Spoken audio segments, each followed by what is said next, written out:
is the small system. This is called a siphon, a bell siphon to be precise. I think this is about 80 liters of water. The color of the water is this way because I think it's a feed. The color of the feed over time dissolves. If you look carefully, you see solid waste in the water. For some reason, the fishes stay up in the water and the solids come to the top. This is a siphon that is about to start. This is a red hose that pumps water. There's a submersible water pump that pumps water up to this grow bed. You can see the siphon just started on this grow bed. It's just draining the water faster than it's pumping in. That's just the whole idea.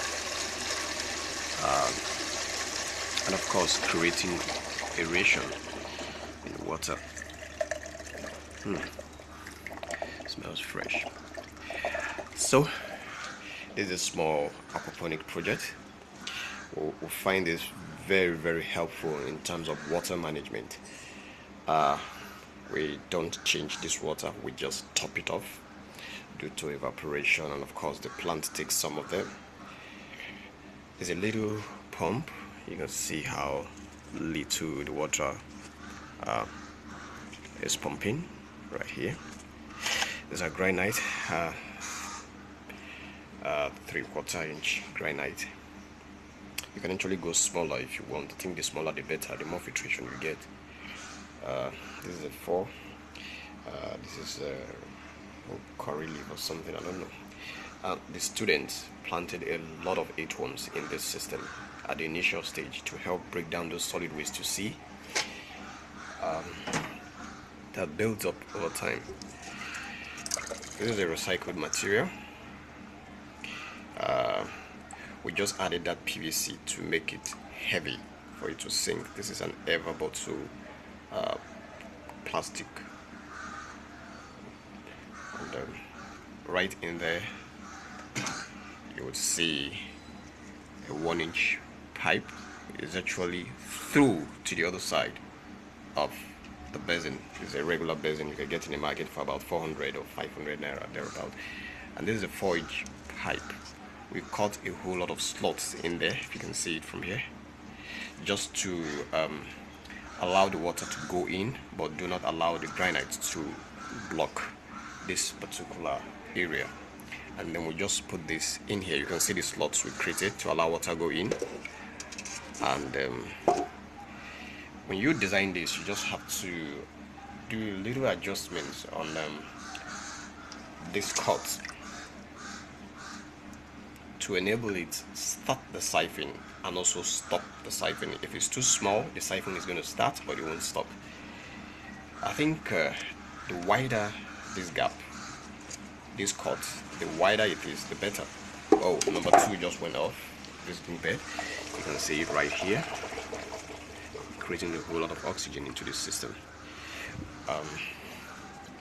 The same configuration. This time we used a Coca-Cola bottle to do it, and you can see the way we cut the slide. It was actually too short. We have to join that end. Have to join this, glue it together to give it more height. So we just have to experiment with it, and it's very easy actually. Hence you get it. The system just works. That's it. This is just a fancy cover to make it look good.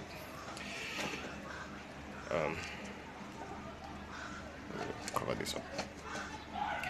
So the water comes in from this hose, from a small aquarium pump, about 800 liters per hour.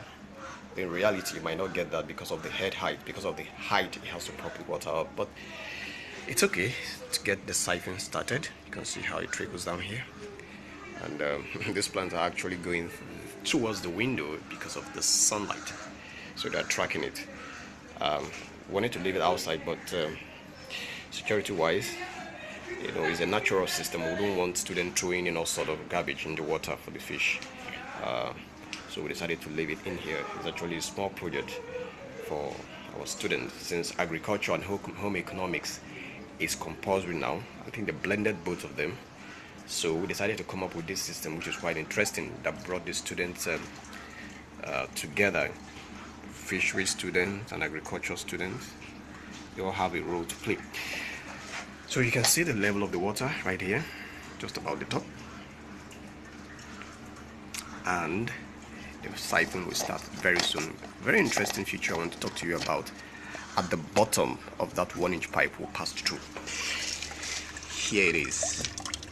If you look closely, you see there are holes on this side.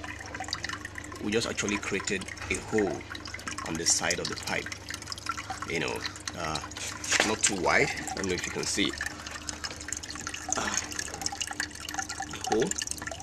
And we intentionally fit in that cap. This cap is like an adjustment. You can pull it out a little bit and push it in a little bit. It helps you adjust your siphon to start at the right time. It's really been interesting. Without that, you have to have a 90-degree elbow, which you have to tilt up and down. I think you have to have two 90-degree elbow. One, putting it this way, and another one adjusting it either up or down, for you to be able to build a back pressure to allow the siphon to start, and also enable it to stop. We find out very, very technical for the students, so we just went with this. So there was an interruption. So you can see is beginning to start the siphon, and over here you can see the water is there. You might not be able to see it, but it's there. You will see it on this screw bed. You can even see it now that there's water.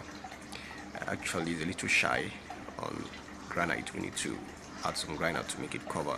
We don't want the system building algae. Water and sunlight, not too good a mixture. Because it's indoor anyway, there's no algae. Student just broke this off. It's okay. Now, the siphon will eventually start. Just give it a time. A minute or two, the siphon will start. So we're going to drain the water all out, I think to about this level, to about an inch. There you go. It's starting. So the whole idea is to drain the water faster than it's coming in, to give you what they call a flawed and drain kind of system. It's going down. As the water is going down rapidly, it's sucking in oxygen to the roots of the plant, and also good for those microbacteria living in here. A lot of earthworms, about 10-20 of them are in here, really having a good time breaking down the food waste, fish waste, and creating a very healthy environment for the plants. You can see them, they're pretty good. They're about a week old.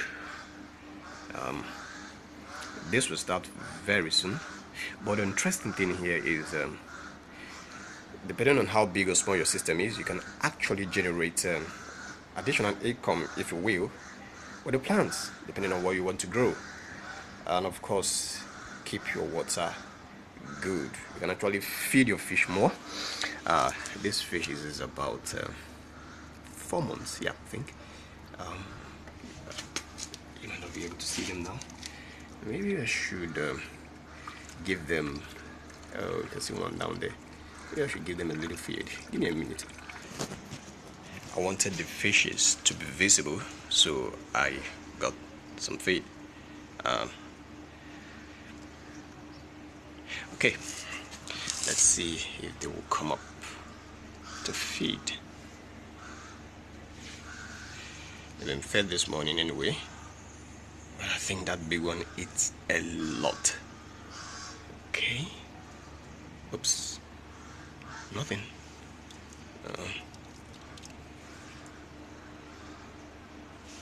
Oh dear. Aha, there you go, there you go. I think she should be weighing about 800 grams now, even though Sometimes they're not being fed during the weekend, because this is an office, of course. Sometimes Friday till Monday morning they don't get much or any feed at all. But it's interesting. You can actually feed them a lot more in this kind of system, because you wouldn't want to worry much about the food waste.